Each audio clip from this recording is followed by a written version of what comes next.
ಸತ್ಯಾಭಿಜ್ಞಕರಾಬ್ಜೋತ್ಥಾನ್ ಪಂಚಾಶದ್ವರ್ಷ ಪೂಜಕಾನ್ ಸತ್ಯ ಪ್ರಮೋದ ತೀರ್ಥಾರ್ಯಾನ್ ನೌಮಿನ್ಯಾಯ ಸುಧಾರತಾನ್. ಮನುಷ್ಯನ ಎಲ್ಲ ಯೋಗ್ಯತೆ ಒಂದೇ ಇರೋದಿಲ್ಲ. ನಾನೇ ಇದ್ದೇನೆ, ನನ್ನ ಕೈಲಿರುವ ಬಟ್ಟೆ ಸರಿ ಸಮಾನವಾಗಿಲ್ಲ. ಒಂದು ಚಿಕ್ಕದಿದ್ದರೆ ಮತ್ತೊಂದು ದೊಡ್ಡದಿರುತ್ತೆ. ಒಬ್ಬ ವ್ಯಕ್ತಿಗೆ ಬಂಗಾರದ ಪ್ರತಿಮೆ ಮಾಡಿಸುವ ವ್ಯಕ್ತಿ ಮತ್ತೊಬ್ಬರು ಕುಂಬಾರನಿಗೆ ನಾನು ಮಣ್ಣಿನ ಪ್ರತಿಮೆ ಮಾಡಿ ಇಟ್ಕೋತೇನೆ ಅಂತಂತಾನೆ ಅವನು. ಅದರಿಂದಾಗಿ ಅವನವನ ಯೋಗ್ಯತೆ ಎಷ್ಟಿದೆಯೋ ಅಷ್ಟು ಆಯಾ ಪ್ರತಿಮೆಯನ್ನು ಮಾಡಿಸ್ಲಿ. ಅದರ ದೇವರ ಭಾವಚಿತ್ರವನ್ನಾದರೂ ಕೊನೆ ಪಕ್ಷದಲ್ಲಿ ಇಟ್ಟು ಪೂಜೆಯನ್ನು ವಿಶಿಷ್ಟವಾಗಿ ಪೂಜೆಯನ್ನು ಮಾಡಿ.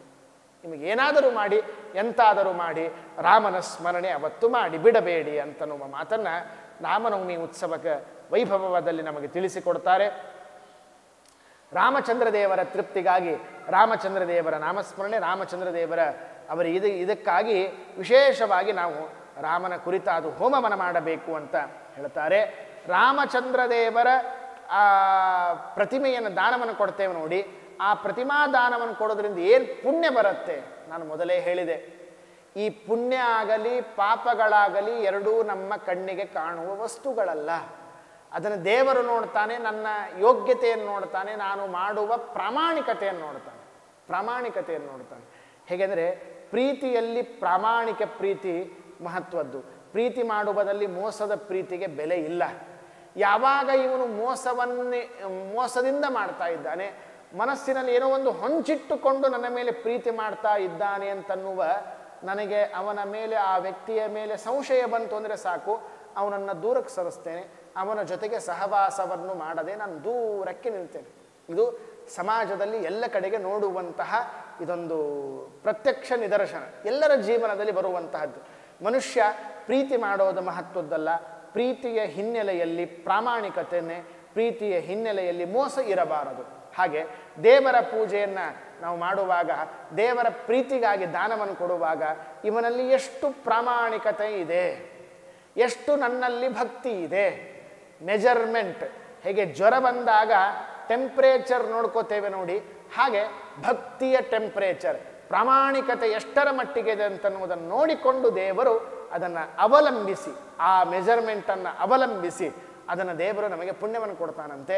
ಹೀಗೆ ಶ್ರದ್ಧೆ ಭಕ್ತಿ ವಿಶ್ವಾಸದಿಂದ ಮಾಡುವ ಆ ದಾನಕ್ಕೆ ಅನೇಕ ಜನ್ಮ ಸಂಸಿದ್ಧ ಪಾಪೇಭ್ಯೋ ಮುಚ್ಚತೆ ಧ್ರುವಂ. ಅತ್ಯಂತ ಶ್ರದ್ಧೆ ಪ್ರಾಮಾಣಿಕತೆಯಿಂದ ಮಾಡುವ ಆ ರಾಮನವಮಿ ಉತ್ಸವವಾಗಲಿ, ಅವತ್ತು ಮಾಡುವ ಭಜನೆ, ಅವತ್ತು ಮಾಡುವ ದಾನದಿಂದ ಅನೇಕ ಜನ್ಮಗಳಲ್ಲಿ ಬಂದ ಪುಣ್ಯ ನಮಗೆ ಹೊರಟೋಗುತ್ತೆ. ಕುರುಕ್ಷೇತ್ರೇ ಮಹಾಪುಣ್ಯೆ ಸೂರ್ಯ ಪರ್ವಣಿ ಶೇಷತಃ ತುಲಾಪುರುಷದಾನಸ್ಯ ಕೃತೇರ್ಯಾರ್ ಲಭ್ಯತೆ ಲಭಂ ತತ್ಫಲಂ ಲಭತೆ ಮರ್ತ್ಯ ದಾನೇನ ಅನೇನ ಸುವ್ರತ. ಎಷ್ಟು ಪುಣ್ಯ ಬರುತ್ತೆ ನಾವು ನೋಡಿ. ಹೇಗಿದೆ ಅಂದರೆ ಕುರುಕ್ಷೇತ್ರಕ್ಕೆ ಹೋಗ್ಬೇಕಂತ, ಮೇಲೆ ಇರುವಂತಹ ಕುರುಕ್ಷೇತ್ರ ನೋಡಿ. ಆ ಕುರುಕ್ಷೇತ್ರಕ್ಕೆ ಹೋಗ್ಬೇಕಂದ್ರೆ ಸಾವಿರಾರು ರೂಪಾಯಿ ಹಣ ಮೊದಲು ವೆಚ್ಚ ಆಗತ್ತೆ. ಆಮೇಲೆ ಅಷ್ಟೇ ಅಲ್ಲೇ ಅದರಲ್ಲೂ ಬೇರೆ ದಿವಸ ಹೋಗಬಾರ್ದು. ಎಂದು ಸೂರ್ಯಗ್ರಹಣ ಬಂದಿರುತ್ತೋ ಆಗಲೇನೇ ಆ ಕುರುಕ್ಷೇತ್ರಕ್ಕೆ ಹೋಗಬೇಕು. ಕುರುಕ್ಷೇತ್ರಕ್ಕೆ ಹೋಗೋದಷ್ಟೇ ಅಲ್ಲ, ತುಲಾಪುರುಷ ದಾನಾದ್ಯೈಹಿ, ತುಲಾಪುರುಷ ದಾನ ಅಂತ ಕೊಡೋದು. ಏನು ತುಲಾಪುರುಷ ದಾನ ಅಂದರೆ ಷಷ್ಠಿ ಪೂರ್ತಿ ಅಂತ ಮಾಡಿಕೊಡ್ತಾನೆ. 60ರದ ಸಡಗರ ಹುಟ್ಟುದ ಹಬ್ಬ ಮಾಡ್ಕೋತಾನೆ. ಆಗ ಒಂದು ವೈಭವದ ಹೋಮವನ್ನು ಮಾಡ್ತೇವೆ. ಹೋಮವನ್ನು ಮಾಡಿ ಮುಗಿಸಿ ಅವರಿಗೆ 60ರದ ಹುಟ್ಟಿದ ಹಬ್ಬ ಇದೆ ಅಂಥೇಳಿ ತಾನೇನು ಮಾಡ್ತಾನೆ, ಒಂದು ತಕ್ಕಡಿಯಲ್ಲಿ ತೂಗ್ತಾನೆ, ಕೂತುಕೊಳ್ತಾನೆ. ಇನ್ನೊಂದು ತಕ್ಕಡಿಯಲ್ಲಿ ಅವರವರ ಇಚ್ಛೆ ಧಾನ್ಯ ದವಸಗಳನ್ನು ಇಡ್ತಾರೆ, ಕೆಲವು ಜನ ಹಣ್ಣುಗಳನ್ನು ಇಡ್ತಾರೆ, ಇನ್ನು ಕೆಲವು ಜನ ನಾಣ್ಯಗಳನ್ನು, ಹಣದ ನಾಣ್ಯಗಳನ್ನು 5 ರೂಪಾಯಿ 10 ರೂಪಾಯಿ ಕಾಯಿನ್ಸ್ಗಳನ್ನು ಇಟ್ಟು ತೂಕವನ್ನು ಮಾಡಿ ಎಲ್ಲರಿಗೂ ಅದನ್ನು ಹಂಚುತ್ತಾರೆ, ಎಲ್ಲರಿಗೂ ದಾನವನ್ನು ಕೊಡ್ತಾರೆ.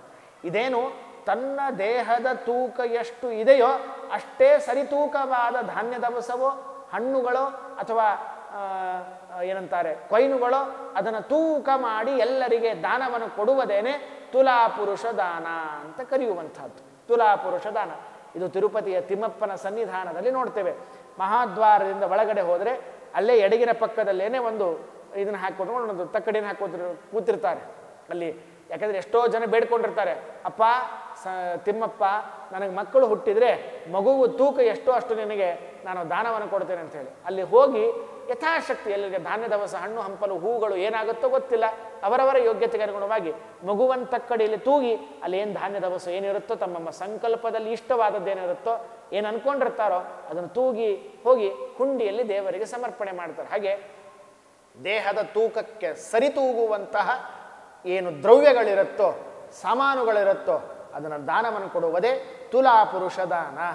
ಅಂಥದ್ದನ್ನು ಕುರುಕ್ಷೇತ್ರಕ್ಕೆ ಹೋಗಿ, ಅದು ಸೂರ್ಯಗ್ರಹಣ ಕಾಲದಲ್ಲಿ ತುಲಾ ಪುರುಷ ತನ್ನ ದೇಹದ ತೂಕದಷ್ಟು ಏನು ದಾನವನ್ನು ಕೊಟ್ಟರೆ ಅದು ಪುಣ್ಯ ಬರಬೇಕೋ ಆ ಪುಣ್ಯ ಕೇವಲ ನಮ್ಮ ಮನೆಯಲ್ಲಿ ಕೂತುಕೊಂಡು ಒಂದು ರಾಮಚಂದ್ರ ದೇವರ ಚಿಕ್ಕದಾದ ಪ್ರತಿಮೆಯನ್ನು ಒಳ್ಳೆ ಸಜ್ಜನನಿಗೆ ದಂಭವನ್ನು ಮಾಡದೆ ಅಹಂಕಾರದಿಂದ ಇಲ್ಲದೆ ಇರುವಂತಹ ವ್ಯಕ್ತಿಗೆ ಕೊಟ್ಟರೆ ಬರತ್ತಂತೆ. ಇದನ್ನು ಅಗಸ್ತ್ಯ ಋಷಿಗಳು ಹೇಳುವಂತಹ ಮಾತಿದು. ಆದ್ದರಿಂದ ಅದಕ್ಕೆ ಆದಷ್ಟು ಅಂದರೆ ಈ ಪ್ರತಿ ವರ್ಷವೂ ಆಗದೇ ಇದ್ದರೂ ಯಾವುದಾದರೂ ಒಂದು ವರ್ಷದಲ್ಲಿ ವೈಭವದಿಂದ ರಾಮಚಂದ್ರ ದೇವರ ಪ್ರತಿಮಾ ದಾನವನ್ನು ಮಾಡಬೇಕು ನಾವು.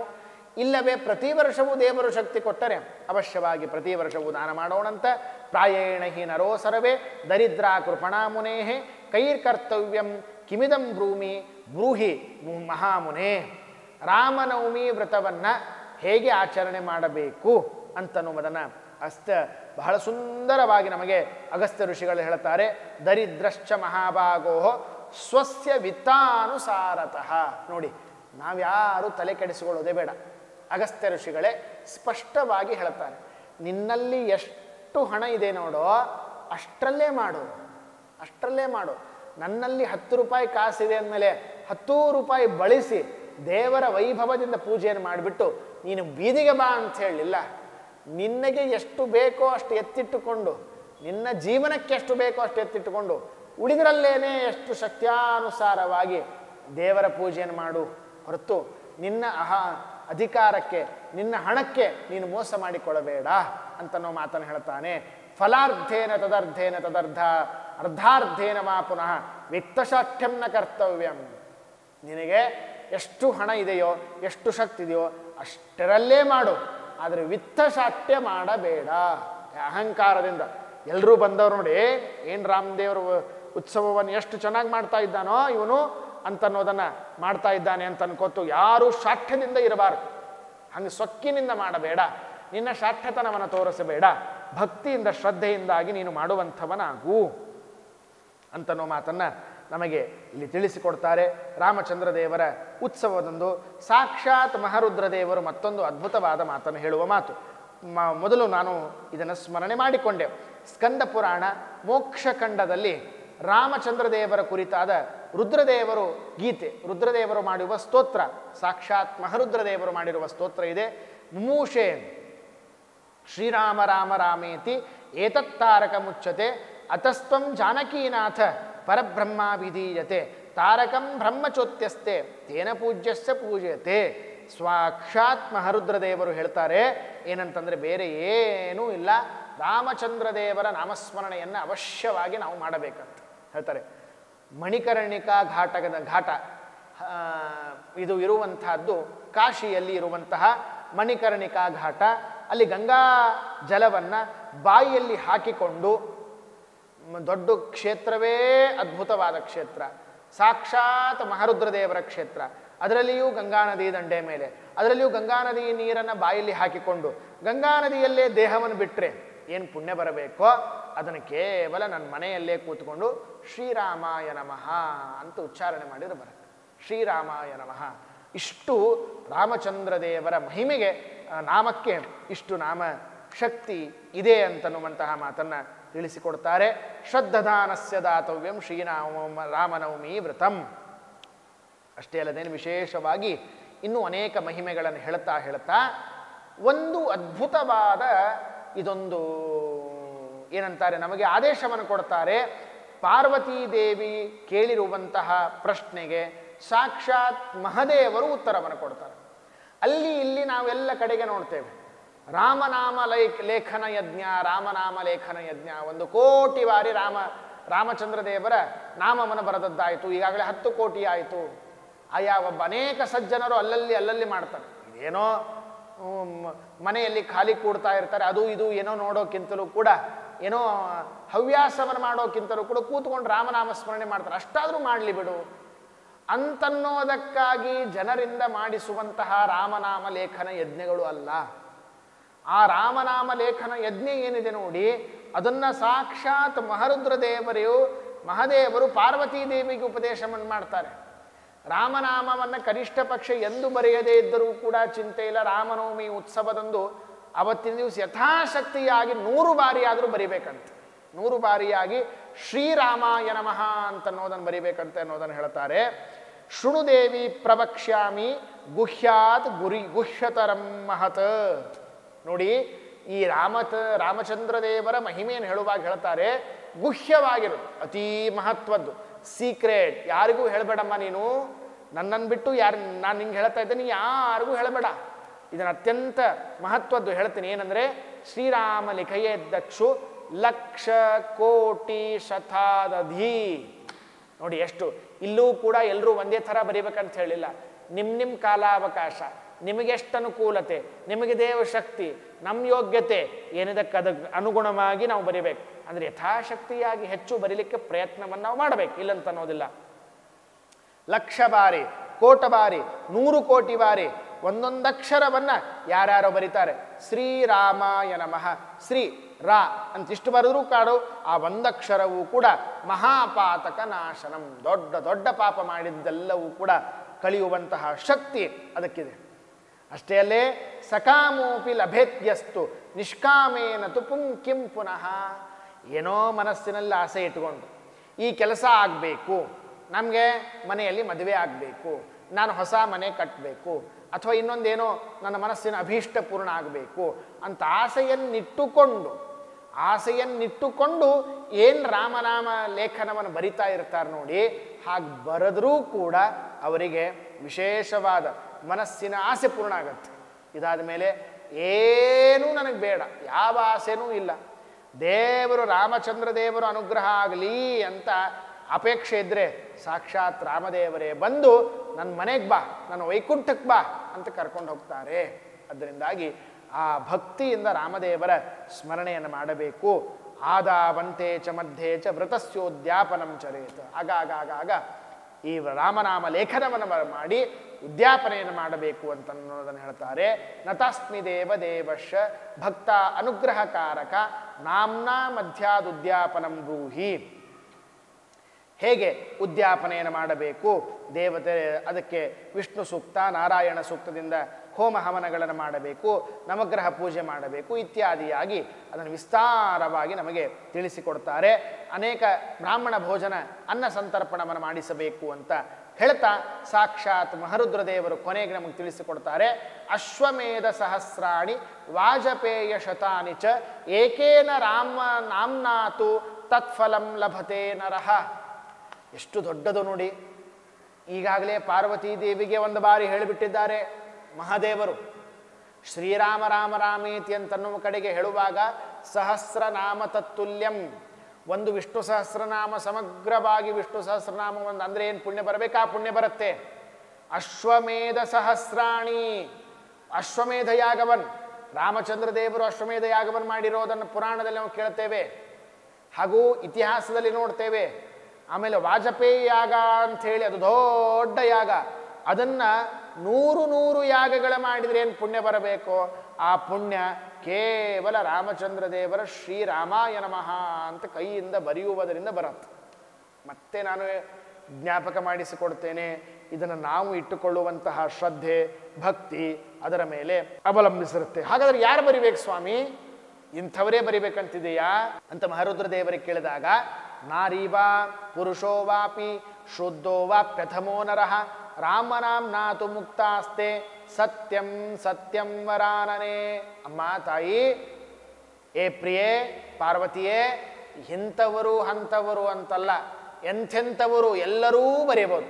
ಹೆಣ್ಣು ಮಕ್ಕಳಾಗಲಿ ಸ್ತ್ರೀಯರಾಗಲಿ ಪುರುಷರಾಗಲಿ ಯಾವ ಪಂಗಡಕ್ಕೆ ಸೇರಿದ ವ್ಯಕ್ತಿಯಾಗಲಿ, ಅಂತಹದೇ ಪಂಗಡ ಅಂತಿಲ್ಲ, ಎಲ್ಲರೂ ಕೂಡ ಅವಶ್ಯವಾಗಿ ವಯಸ್ಸಿನ ಮಿತಿ ಇಲ್ಲ, ಇದಕ್ಕೆ ವ್ಯಕ್ತಿಯ ಮಿತಿ ಇಲ್ಲ, ಎಂಥವನು ರಾಮ ಭಕ್ತನಾಗಿರಬೇಕು ಅಷ್ಟೇ. ರಾಮ ಭಕ್ತನಾಗಿರುವಂತಹ ವ್ಯಕ್ತಿ ಇದನ್ನು ರಾಮನಾಮವನ್ನು ಅವಶ್ಯವಾಗಿ ಬರೀಬೇಕು. ಬರೆದರೆ ರಾಮನೇ ಬಂದು ಅವನಿಗೆ ಮೋಕ್ಷಕ್ಕೆ ಕರೆದುಕೊಂಡು ಹೋಗ್ತಾನೆ ಅಂತನ್ನುವ ಮಾತನ್ನು ನಮಗೆ ತಿಳಿಸಿಕೊಡ್ತಾರೆ. ಒಂದು ಎಚ್ಚರಿಕೆಯನ್ನು ಕೊಡ್ತಾರೆ. ರಾಮಚಂದ್ರ ದೇವರ ನಾಮಸ್ಮರಣೆ ಬರೆಯುವಾಗ ಏವಂ ಶತಂ ಸಹಸ್ರಂ ವಾಪಿ ಲಿಖೆ ನಿಯಮಪೂರ್ವಕಂ. ನನಗೇನಾಗಂಗಿಲ್ಲ, ಅಷ್ಟೆಲ್ಲ ಬರ್ಲಿಕ್ಕಾಗಲ್ರಿ, ಮನೆಯಲ್ಲಿ ಮಕ್ಕಳಿದ್ದಾರೆ, ಗಂಡ ಇದ್ದಾನೆ, ನನ್ನ ಅಣ್ಣ ತಮ್ಮಂದಿರಿದ್ದಾರೆ, ಅಡುಗೆ ಮಾಡಾಕಬೇಕು, ಸ್ವಚ್ಛ ಮಾಡಬೇಕು, ತುಂಬ ಕೆಲಸ ಇದೆ ನನಗೆ, ಪರವಾಗಿಲ್ಲ 100 ಸರ್ತಿ ಆದರೂ ಬರೀರಿ, ಇಲ್ಲಂತ ಅನ್ನೋದಿಲ್ಲ, ಸಮಯ ಸಿಕ್ಕಾಗಾದರೂ ಬರೀರಿ. ಯಾವಾಗ ಆದರೆ ಇಷ್ಟೊಂದು ಜ್ಞಾಪಕ ಇಟ್ಕೊಳ್ಳಿ. ಏನು ನೇಮ ಇದೆ ಅಂದರೆ, ಒಂದು 100 ಬಾರಿ ಲೇಖನವನ್ನು ಬರೆದು ಮುಗಿಸಿದ ಮೇಲೆ, 100 ಬಾರಿ ಲೇಖನ ಬರೆದಾಯಿತು ಅಂತಂದರೆ ಏನಾಗ್ತದೆ ಅಂದರೆ, ಶ್ರೀರಾಮ ಶರಣಂ ಮಮ, ಶ್ರೀರಾಮ ಶರಣಂ ಮಮ ಅಂತ ಬರಿಬೇಕು. 100 ಬಾರಿ ರಾಮನಾಮ ಲೇಖನವನ್ನು ಬರೆದು ಮುಗಿಸಿದ ಮೇಲೆ ಮತ್ತೊಂದು 101ನೇ ಬಾರಿ ಬರಿತಿರ್ತೀವಲ್ಲ, ಮಧ್ಯದಲ್ಲಿ ಶ್ರೀರಾಮ ಶರಣಂ ಮಮ ಅಂತ ಬರಿಬೇಕು. ಬರೆದು ಮತ್ತೆ ಮುಂದಕ್ಕೆ ಬರಿತಾ ಹೋಗ್ಬೇಕು. ಹೀಗೆ ರಾಮಚಂದ್ರ ದೇವರ ನಾಮ ಲಿಖಿತವನ್ನು ಇದೊಂದು ದೊಡ್ಡ ಯಜ್ಞ ಅಂತನ್ನೋದನ್ನು ಸಾಕ್ಷಾತ್ ಅಗಸ್ತ್ಯ ಋಷಿಗಳಾಗಲಿ ಅವತ್ತಿನ ದಿವಸ ಮಾಡಬೇಕು ಅಂತನ್ನೋದನ್ನು ಹೇಳ್ತಾರೆ. ಅನೇಕ ಕಡೆಗೆ ರಾಮನವಮಿ ಉತ್ಸವದ ನಿಮಿತ್ತಕವಾಗಿ ರಾಮ ಕಥೆಯನ್ನು ವರ್ಣನೆ ಮಾಡುವಂತಹ ಸಾಕ್ಷಾತ್ ವಾಲ್ಮೀಕಿ ರಾಮಾಯಣವನ್ನು, ಆ ಕಥೆಯನ್ನು ಶ್ರವಣವನ್ನು ಮಾಡಬೇಕು. ರಾಮನ ಚಂದ್ರದೇವರ ಅನೇಕ ಹಾಡುಗಳನ್ನು ಹಾಡಬೇಕು, ಜಾಗರಣೆಯನ್ನು ಮಾಡಿ ದೊಡ್ಡ ಉತ್ಸವವನ್ನೇ ನಾವು ಮಾಡಬೇಕು. ಈ ರೀತಿಯಾಗಿ ಯಥಾಶಕ್ತಿಯಾಗಿ ಬೆಳಗಿನ ಜಾವ ನಮ್ಮ ಮನೆಯನ್ನು ಅತ್ಯಂತ ಶೃಂಗಾರವನ್ನು ಮಾಡಿ, ಅತ್ಯಂತ ಶುದ್ಧವಾದ ಆಕಳದ ಹಾಲು ಮೊಸರುಗಳನ್ನು ಸಂಗ್ರಹ ಮಾಡಿಟ್ಟುಕೊಂಡು ಯಥಾಶಕ್ತಿಯಾಗಿ ದೇವರ ವೈಭವದಿಂದ ಪಂಚಾಮೃತ ಸ್ನಾನಾದಿಗಳನ್ನು ಮಾಡಿ ಷೋಡಶ ಉಪಚಾರ ಪೂಜೆಯನ್ನು ಮಾಡಿ, ಮಧ್ಯಾಹ್ನದ ಕಾಲಕ್ಕೆ ವಿಶೇಷವಾಗಿ ರಾಮಚಂದ್ರ ದೇವರು ಹುಟ್ಟಿಯಾದ ಮೇಲೆ ಅರ್ಥಾತ್ ಅಭಿಜಿನ್ ಮುಹೂರ್ತ ಕಳೆದೋದ ಮೇಲೆ ಆ ಸಂದರ್ಭದಲ್ಲಿ ನಾವು ಕುರಿತಾಗಿ ಏನಂತಾರೆ ಅರ್ಘ್ಯ ಪ್ರದಾನವನ್ನು ಮಾಡಬೇಕಾಗಿರುವಂಥದ್ದು. ಕೌಸಲ್ಯ ಗರ್ಭಸಂಭೂತ ಸದಾ ಸೌಮಿತ್ರಿ ವತ್ಸಲ ಜಾನಕಿ ಸಹಿತೋ ರಾಮ ಗೃಹಾಣಾರ್ಘ್ಯಂ ನಮೋಸ್ತುತೆ. ಕೌಸಲ್ಯ ನಂದನೋ ವೀರ ರಾವಣಾಸುರ ಮರ್ಧನ ಸೀತಾಪತೆ ನಮಸ್ತುಭ್ಯಂ ಗೃಹಾಣಾರ್ಘ್ಯಂ ನಮೋಸ್ತುತೆ. ಭ್ರಾತುಭಿಸ್ಸಹಿತಾಯ ಸೀತಾಪತೆ ಶ್ರೀರಾಮಚಂದ್ರಾಯ ಇದಮರ್ಘ್ಯಂ ಅಂಥೇಳಿ ರಾಮಚಂದ್ರ ದೇವರಿಗೆ ಮುಂಜಾನೆ ಕೆಳಗಿನ ಜಾವ ಸಮರ್ಪಣೆಯನ್ನು ಅರ್ಘ್ಯದವನ್ನು ಕೊಟ್ಟು, ತಾನು ವೈಭವದಿಂದ ಏನು ಅಡಿಗೆಯನ್ನು ಮಾಡಿರ್ತಾನೆಯೋ ಆ ಎಲ್ಲ ಏನಂತಾರೆ ಸಿಹಿ ತಿಂಡಿಗಳನ್ನು ಮಾಡಿ ದೇವರಿಗೆ ಸಮರ್ಪಣೆಯನ್ನು ಮಾಡಿ ವೈಭವದಿಂದ ಎಲ್ಲರಿಗೂ ಹಂಚಿ ಊಟವನ್ನು ಮಾಡಿ, ಸಾಯಂಕಾಲದ ಕಾಲದಲ್ಲಿ ರಾಮಾಯಣದ ಕಥೆಯನ್ನು ಭಜನೆಯನ್ನು, ಮಧ್ಯದ ಕಾಲದಲ್ಲಿ ರಾಮನಾಮ ಲೇಖನವನ್ನು ಮಾಡಿ ಅದನ್ನು ಜೋಗುಳವನ್ನು ಹಾಡೋದಾಗಲಿ, ಬೆಳಗಿನ ಜಾವನೆ ಮಧ್ಯಾಹ್ನದ ಹೊತ್ತು ಜೋಗುಳವನ್ನು ಹಾಡಬೇಕು. ಹೀಗೆ ಯಥಾಶಕ್ತಿಯಾಗಿ ವೈಭವದಿಂದ ರಾಮ ನವಮಿ ಉತ್ಸವವನ್ನು ನಾವು ಆಚರಣೆಯನ್ನು ಮಾಡಬೇಕು. ಆಚರಣೆಯನ್ನು ಮಾಡಿ ಎಲ್ಲರೂ ಕೂಡ ರಾಮಚಂದ್ರ ದೇವರ ಅನುಗ್ರಹಕ್ಕೆ ಪಾತ್ರರಾಗಿ, ರಾಮನು ಕೈಬೀಸಿ ಕರೀತಾನೆ ನಮಗೆ, ನನ್ನ ಆರಾಧನೆಯನ್ನು ಮಾಡಿ ನಾನು ನಿಮಗೆ ಕರ್ಕೊಂಡು ಹೋಗ್ತೇನೆ, ಸಮಾಯಾತ ಏ ಮೋಕ್ಷ ಪದೇಚ್ಛವಃ, ಯಾರ್ಯಾರ ಮೋಕ್ಷಕ್ಕೆ ಬರ್ತೀರೋ ಬನ್ನಿ ಅಂತ ಕೂಗಿ ಕರೀತಾ ಇದ್ದಾನೆ ರಾಮಚಂದ್ರ ದೇವರು. ಆದ್ದರಿಂದಾಗಿ ಆ ರಾಮನ ಆರಾಧನೆಯನ್ನು, ರಾಮನವಮಿ ಉತ್ಸವ ಹಿಂದೆ ಮುಂದೆ ವಿಶೇಷವಾಗಿ ವೈಭವದಿಂದ ಆಚರಣೆಯನ್ನು ಮಾಡಿ ಆ ರಾಮದೇವರ ಪರಿಪೂರ್ಣವಾದ ಅನುಗ್ರಹಕ್ಕೆ ಪಾತ್ರರಾಗಿ ಗಳಿಸಿದ ಪಾಪವನ್ನು ಕಳೆದುಕೊಂಡು ಗಳಿಸಬೇಕಾದ ಪುಣ್ಯವನ್ನು ರಾಮನ ಸ್ಮರಣೆಯಿಂದ, ಅವನ ಉತ್ಸವದ ಆಚರಣೆಯಿಂದ, ರಾಮನಾಮದ ಲೇಖನದ ಯಜ್ಞದಿಂದ ಗಳಿಸಿ ಎಲ್ಲರೂ ಕೂಡ ಕೃತಾರ್ಥರಾಗೋಣ, ರಾಮಚಂದ್ರ ದೇವರ ಅನುಗ್ರಹಕ್ಕೆ ಪಾತ್ರರಾಗೋಣ ಅಂತ ಹೇಳ್ತಾ, ಅನೇನ ಭಾವಿಯತ್ ಪುಣ್ಯಂ ಅವಾಪ್ನೋತು ಗುರುರ್ಮಮ. ಶ್ರೀಕೃಷ್ಣಾರ್ಪಣಮಸ್ತು.